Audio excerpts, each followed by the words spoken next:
সংবিধান রক্ষার জন্য বলতে হবে। একদিকে তৃণমূল কংগ্রেস, আজকে জেনে রাখুন মাঠে ঘাটে রাস্তায় এখনো অব্দি যা বুঝেছি তৃণমূলকে হারাবে, এটা নিশ্চিত হয়ে গেছে। পড়ে রইল আরেকটা দল।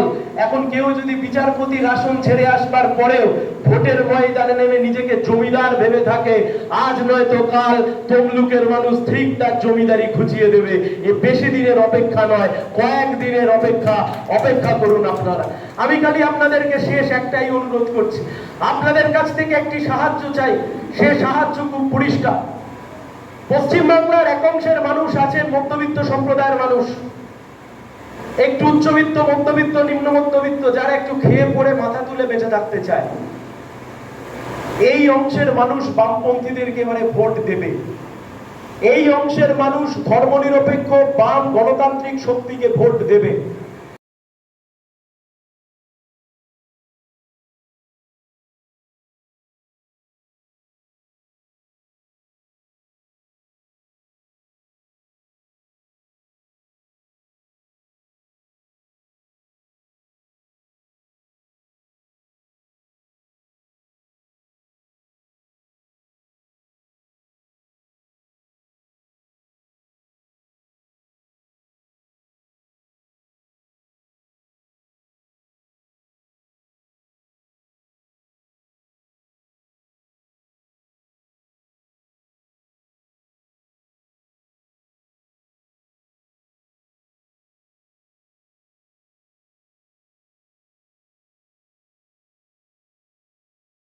আপনারা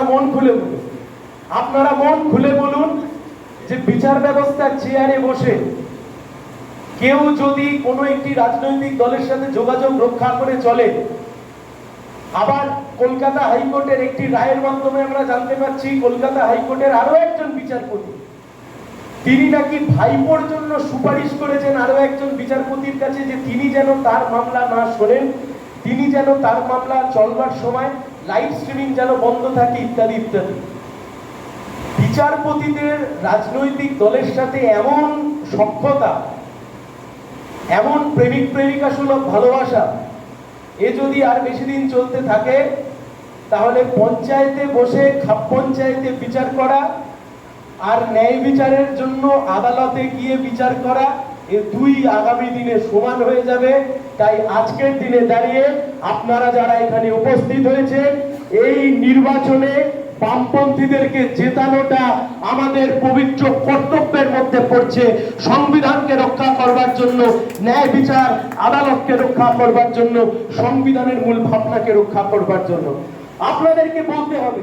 আপনারা উকিল মানুষ, আপনারা ল ক্লার্ক, আপনারা এখানে যারা এসছেন সমাজের অন্যান্য শ্রেণীর এগিয়ে থাকা মানুষ, আপনাদেরকে সমাজের সাধারণ মানুষজন, জনসাধারণ অন্য চোখে দেখেন। আপনারা মন খুলে বলুন, আপনারা মন খুলে জিজ্ঞাসা করুন কাকে ভোট দিতে যাবেন। 2016 সালে যে নারদা স্টিং অপারেশন, যেখানে ঘুষ খাওয়ার চিত্র গোটা ভারতবর্ষের লোক দেখলে, সুপ্রিম কোর্ট যে মামলায় সিবিআই তদন্ত দিল, সেই মামলা নাকি একটা ষড়যন্ত্র। কে বলছেন? একদিন আগে যিনি বিচারপতি ছিলেন, একদিন পরে তিনি বলছেন। অর্থাৎ তিনি বুঝিয়ে দিচ্ছেন সুপ্রিম কোর্ট যে মামলার রায় দিয়েছে তাতে তার খুব একটা সায় নেই। আপনি ভাবতে পারছেন আজ থেকে ধরুন জুন মাসে কেউ জিতবে কেউ হারবে, এর চেয়ে বেশি আর কি হবে? এর চেয়ে বেশি তো আর কিছু হবে না। কিন্তু আপনি একবারের জন্য ভাবুন তো, জুন মাসের পর এই যে বিচারপতিদের সাথে রাজনৈতিক দলের একটা সুন্দর সেতু এই যে আজকে প্রকাশ্য ময়দানে চলে আসলো, আপনি একবারের জন্য ভাবুন আজ থেকে 1 মাস 1.5 মাস পরে যে গিয়ে মামলা করবে, মামলায় যে না তার পক্ষে অর্ডার পাবে, দাঁড়িয়ে সে হয়তো বিচারপতিকে বলবে আপনি আমার পক্ষে অর্ডার দেবেন কি করে, আপনি তো ওর হয়ে খেয়ে বসে আছেন।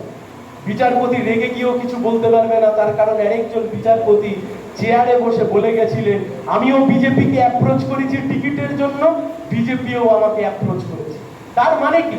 একটা গোটা ব্যবস্থা, একটা গোটা সিস্টেম, এই গোটা ব্যবস্থা, গোটা সিস্টেম, এই সবটা আজকে ধ্বংসের মুখে দাঁড়িয়ে আছে।